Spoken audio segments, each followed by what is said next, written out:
أستاذ يوسف، ها، ما رأيك بقصة غالب القاضي من الناحية القانونية؟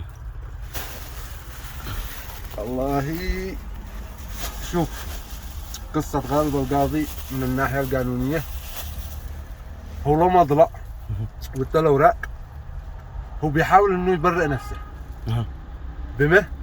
بالأوراق، وهو مش داري إنه في القانون بحاجة اسمها التزوير المعنوي والتزوير المادي. الآن هذه فيها تزوير معنوي، صح إن ما فيها تزوير مادي، يعني ونشرح التزوير المادي. التزوير المعنوي، التزوير المادي هو إنك تزور خط أو تزور ورقة على واحد، هذا هو التزوير المادي.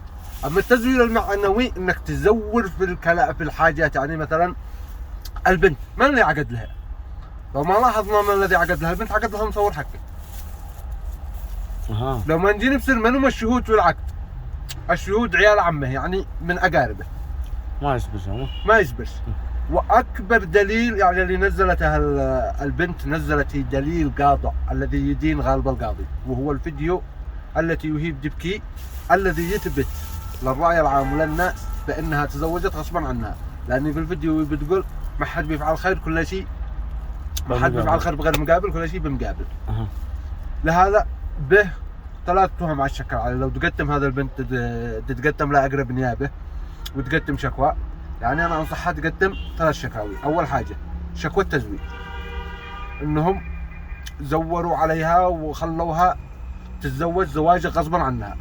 ثاني حاجه الزواج الفضولي، هذا يسمى زواج الفضولي، هي المراه الذي لم يتم عقدها عن طريق ولي لها.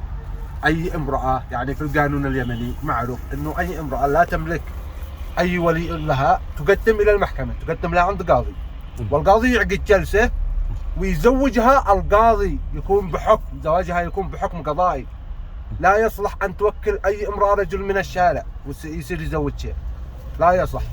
هكذا يعني احنا الان اذا احنا رضينا بهذا الشيء بدانا ننهج نهج مصر في الزواج العرفي. ما هو زواج العرفي، مع انه في مصر باطل، هو هذا زواج العرفي، انك 2 شهود وورقه بس. المرأة لا تتزوج الا بوالي، وان لم يكن لها والي فوليها قاضي اي محكمة من المحاكم.